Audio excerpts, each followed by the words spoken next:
Perry, can you tell us your guys are in the same defense 2 years in a row now? Absolutely. You can tell there's a comfort level there. There's a confidence. They're able to process and articulate the game even better. And you just kind of tell they got a lot of juice to them, and they're eager to continue to learn though. But yes, absolutely. How does that change your job? You look for ways to continue to get better. The worst thing we can do is get content just because it's year 2 in the system. There's always room for improvement. So I'm always looking for the little things, always looking for an edge. How can we get better? Never rest on what we did today, always trying to find a way to get better. Is it easier to do that? It's easier to talk ball with them and to talk through plays and successes and failures, so they understand, okay, dang, that's the why again. Okay, now that makes sense. Where last year was more still trying to get them to understand why that mistake happened. So it's been pleasant, but they're eager to learn. They're eager to get better every day. They're humble, they're hungry, and we just want to continue to do that. When we talk to Jim about young talent and what they maybe need to do to take the next step, he explained this. They got to dominate the twos first so they can move up. With guys like Sonny and Kai specifically, as 2 young guys we're talking about that, have you started seeing them take steps in that direction? Yeah, absolutely. Everyone has gotten better in their own right, but there's still room for improvement. We're looking for those edges, those inches. What can we do to get better? So when their number's called, we make the play. So, everybody's getting better, including Kai and Sonny. But at the same point in time, we're still looking for ways to continue to get better, and improve. Never resting on that. Harry, we see the Cam running with the ones on Saturday. What's he done to earn that spot, and what's he got to keep doing to keep it? He's kept his head down and worked. And when his number's called, he's made plays. One thing about here, there is no entitlements. Everybody's got to come to work every day. We've been competitive in everything we've done, whether it be academically, in the off season, in the weight room, nutrition, in the meeting room, everything. We're competing in every facet of our players' lives. And right now, he's thriving in that environment, and he's answering the bell. So he's got to continue to do that. It seems like he and Lathan kind of took a little heat at the end of last year. Have you seen that fuel them this offseason and kind of they've used that as motivation to get better? Yeah, there's heat on us every day, and it's just not Lathan or Cam, We're expected to play at a high level. We're expected to be elite. And so we got to come to work every day. We can't miss a day. We got to come to work every day, whether it's in the meeting or whether it's on the practice field.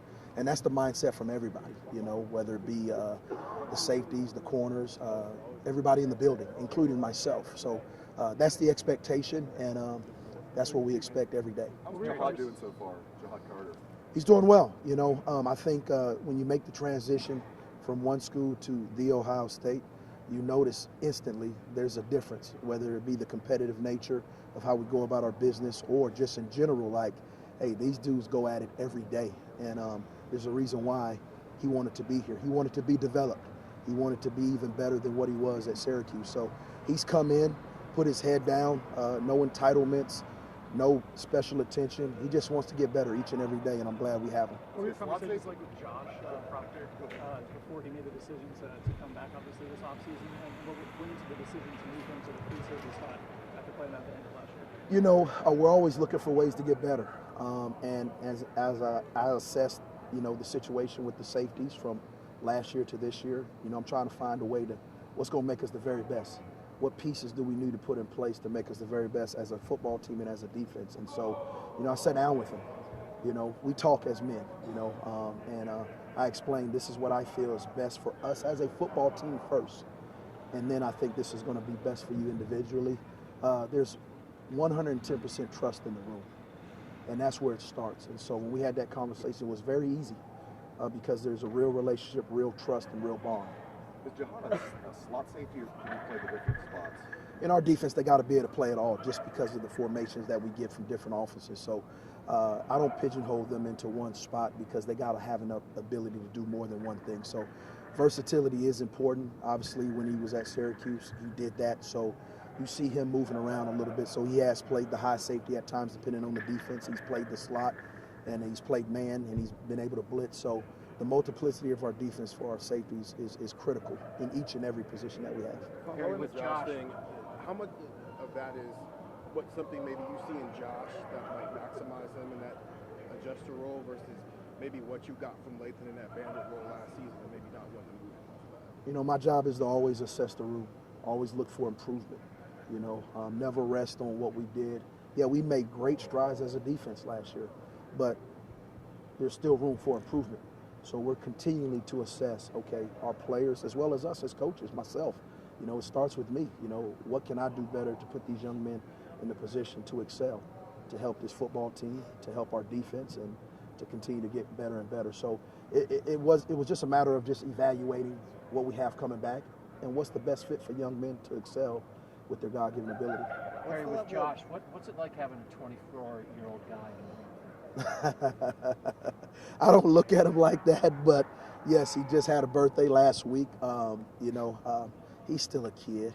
They're all still kids. They're just playing a game of football that they love, and there's high expectations on them. But, he comes to work every day. He understood that he needed to come back. He understood that there was more development for him, and it had nothing to do with age because it's about a mindset.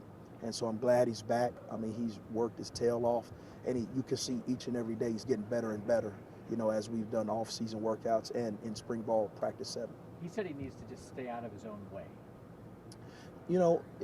I think that's what Josh is just more of, just taking it one moment at a time. Don't be in a rush to get old. Don't be in a rush to go to the NFL. Don't be in a rush for the next day. Let's live in the moment. Let's live in the moment and be the very best version of yourself in the moment. And I think that's where he's coming from with that. Is there anything specific, a moment, a story you can point to articulate what his level of focus has been like since he came back? I think, he's built a lot of callus. He's had a lot of adversity. You think before I got here, he started against Minnesota, then he goes into the Oregon game, first home game, and he's actually playing pretty well. And all of a sudden, injury bug hits, and he's out for the year. So you have a new coach that comes in. You have to learn me. You have to learn a new system, albeit you're not able to practice yet. So I think the young man has grown tremendously through adversity and developed the toughness and the callous that it's going to take not only to be the very best version of himself now, but also in life. When you bring in a guy like Jihad, who has the experience playing at this level, do you look at the other guys in the safety room and see how they respond when you get on the field to a new guy coming in the room with experience? I love all my players. I love them all. And I coach them all hard, but I love them harder. And so Jihad knew coming in, nothing's given to anybody in the building. You earn everything here. And so he knew coming in, I just want to compete. I want to develop. I want to be the best. I want to play at the best. And so, he's come in and he's worked, and I love it. He's just kept his head down and worked. He takes hard coaching, and I can see him getting better and better within the system. Where have you seen the fact that Cam played a lot last year? Where have you seen that show up this spring, even on the field and so? Just the familiarity with the defense. To me, that's where it shows up the most. And Cam knows and knew that he needed to continue to get better. He was injured a few times throughout the season, so just when he felt like he was getting in rhythm, here comes the injury bug. So, I told him, hey, you got to stay on the field and keep working. The whole process and the whole mindset and conversation in our room is just keep your head down, and there's always room for improvement, constant and never-ending improvement. That's our mindset. Keep your head down, block out all the outside noise, and lock in, and let's get better each and every day. When you're playing guys for the first time extensively and stuff, as a coach, you got your fingers crossed nothing bad's going to happen, but probably there are going to be mistakes made, right, and stuff. Do you see this whole group as having gone through that gauntlet a little bit? Absolutely. I mean, we've tasted, we've felt, we've seen adversity. Yeah. So, going into this offseason, the mindset is I know what that feels like. I know what I need to do as a group and individually to get better. And that's the beauty of coming out to practice today, coming out to practice each and every day during spring ball, off-season workouts. We understand what high success is, and we understand what failures feel like. And so the guys have just got their head down and locked in and working. We know that you want guys to be multiple and be able to play all the positions. We know you have a lot of talented guys in there. But can you just take us through a little bit specifically with Sonny Styles, the process with a young guy like that of just trying to figure out what he does best, how this team can use it, where he best fits positionally? We've streamlined it for Sonny, so you'll see Sonny, more in a streamlined position to where it can excel and utilize his God-given ability. So the beauty of it now is year 2. I've been around the guys. They've been around me. I know exactly what they are. and where their strengths are, and we're continually to close the gap on their challenges. And so for Sonny, you know, it's just a matter of now, first year in spring ball. You got to realize Sonny didn't have a spring ball last year. He came in the summer, you know, and then all of a sudden, here comes fall camp as a 17-year-old. So now he's 18 years old with his first full spring, and he's excelling. And the beauty of it is, like I said, he's coachable.